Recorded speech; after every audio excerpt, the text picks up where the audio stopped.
Here we are in 2022, and you and I probably both know that gas-powered cars and internal combustion engines are kind of on their way out, and they're being replaced by electric vehicles. We're seeing this trend across markets, from sedans, pickup trucks, motorcycles, planes, and even into the commercial market with semi-trucks. Really, it's only a matter of time until the internal combustion engine just dies. Or at least that's what I thought until Yamaha and Toyota dropped some news the other day, which is their co-development of a 5-liter V8 engine. Now, what made this particular 5-liter V8 engine special was the fact that it was powered by hydrogen rather than gasoline or diesel, which means it has zero emissions output at all. And better yet, it sounds absolutely amazing and makes a ton of power. So sit down, relax, and get comfy, because today I'm going to tell you everything you need to know about this new 5-liter hydrogen-powered V8 from Toyota and Yamaha.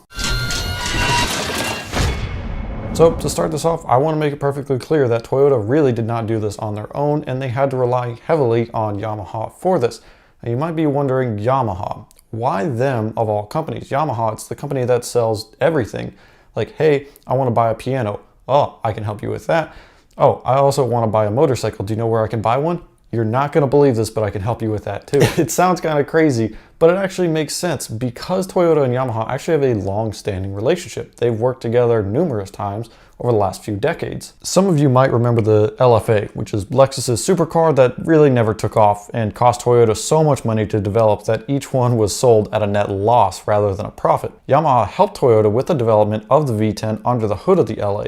But if you go back even further, you'll see that Yamaha and Toyota worked together on the 1JZ. Now, there's people all over the internet that claim that the 2JZ was also co-developed between Yamaha and Toyota, but there's no actual proof of this claim anywhere. Although the 2JZ head is very similar to the 1JZ head that Yamaha was involved with. Anyways, you can actually go back even further than that, all the way to the 1960s, when Toyota and Yamaha worked together on the 2000 GT. This isn't a video about their long-standing relationship, so I won't go into more detail. But simply put, they have worked together a bunch, and it made sense in this context. Although this new 5-liter engine made a ton of news, and it's very interesting and cool, it's not actually a new concept for Toyota at all. In fact, they've been playing with hydrogen engines for quite a while now. In fact, you can rewind the clock a little bit to 2021, when Toyota announced it was building a hydrogen engine to be showcased in the GR Yaris. Of course, the GR Yaris was kind of the perfect application to show that hydrogen engines aren't just for weenies that love great fuel economy and saving the environment, but also for people who love going fast and love the sound of internal combustion engines. The engine in the GR Yaris showcase car was basically just a G16E GTS, which we've made a video on recently. I'd highly recommend you go check that out.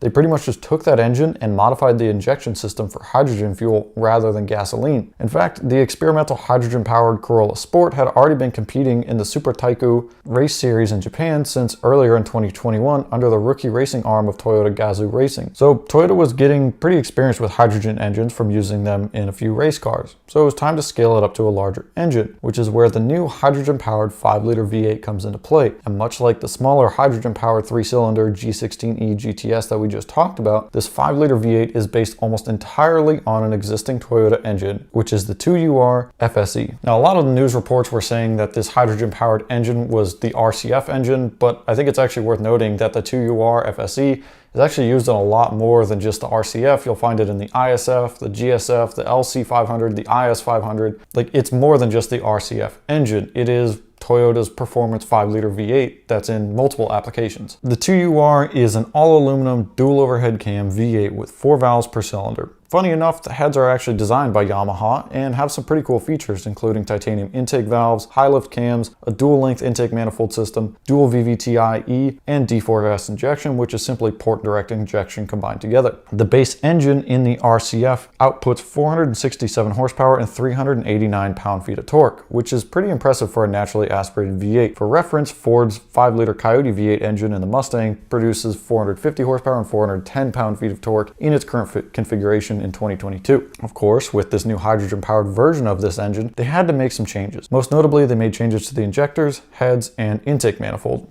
The strangest change to me is that they reversed the flow of the heads. In all these photos shown by Toyota, this engine has a hot V design, meaning the exhaust manifold is in the V of the engine rather than the intake manifold being there, which means this engine will have 2 intake manifolds, 1 per side. Now, the showcase piece and the thing that everybody is talking about is the Yamaha designed exhaust manifold, which is an 8-to-1 exhaust manifold and it's supposed to produce an incredible exhaust note, but unfortunately I can't show you that because they've actually yet to show this engine in video or sound, so we'll just have to wait and see how good it actually sounds. In terms of performance, they're claiming 455 horsepower at 6,800 RPM and 398 pound-feet of torque at 3,600 RPM. So it's a little bit down compared to the 2UR FSE that it's based on, but it's still a crazy amount of power naturally aspirated, especially considering it's outputting zero emissions. You might be wondering, why is Toyota even bothering this? Like, why bother investing in it? Why bother pushing this? Why bother marketing this when electric already has a substantial lead?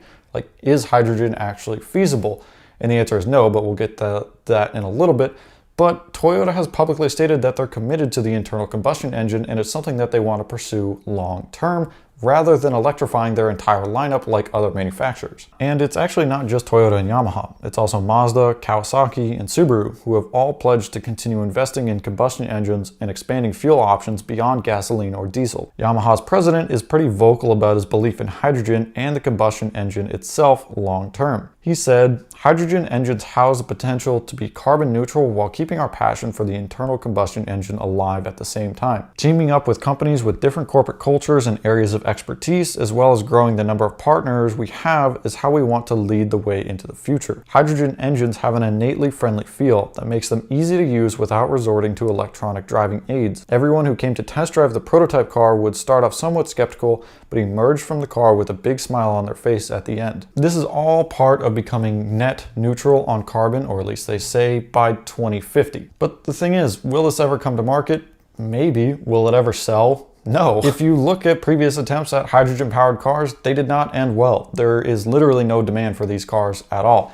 In fact, if you really want to disrupt the automobile industry, like if you look at Tesla, for example, if you want to change up what people are buying, you have to offer them a product that is superior in every single way to what you're currently offering.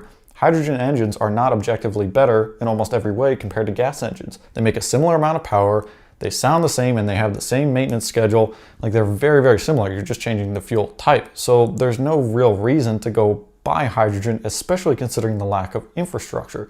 So if you wanted to get fuel, unless you're in like Southern California or some parts of Europe, there's basically nowhere to get hydrogen fuel. So there's very few people who can actually fuel up these cars. So there's zero demand whatsoever. Electric, on the other hand, is almost silent, makes a ton of power, it's easy to drive, eliminates all maintenance costs, and more. As much as you and I both love tinkering on cars, fixing them, making them faster, breaking them, and then repeating the process, at the end of the day, electric cars are simply better. Electric cars might not be objectively better in every single way right now in 2022, but they will be in the near future. Really, the only thing that's stopping electric cars from being vastly better in every way is range and how long it takes to recharge them. But that's quickly changing, and 5 or 10 years from now, I have a hard time imagining that electric cars won't take over as the most popular cars being built and sold. So although it's really awesome to see Toyota and Yamaha investing in this, building this engine, you know, they did the G16E GTS, the hydrogen powered version of that. It sounds incredible, it's really cool, and I'm sure this 5-liter V8 will sound incredible, and it's very cool. There's almost no scenarios that I can think of where this will actually sell. It's really not that much better than their existing gasoline products, other than the fact that it outputs zero emissions, but most consumers truly actually don't care about that. They just want a good product. They want it to be fast, they want it to be reliable, and they want it to be cheap. Hydrogen is none of those things. But I want to know what you guys think. Let me know down in the comments below, do you think hydrogen is a viable alternative to gasoline or electric powered engines? Do you think Toyota's kind of crazy for pursuing this and just not letting the combustion engine die and going full electric like almost every other manufacturer is doing? Let me know down in the comments. While you're down there, smash the thumbs up button. It really helps out the channel. While you're down there, get subscribed so you don't miss out on future videos. Check out the other videos on the channel. We have a ton of videos out there, and I'm sure you'll love all of them, and I'll see you guys in the next one.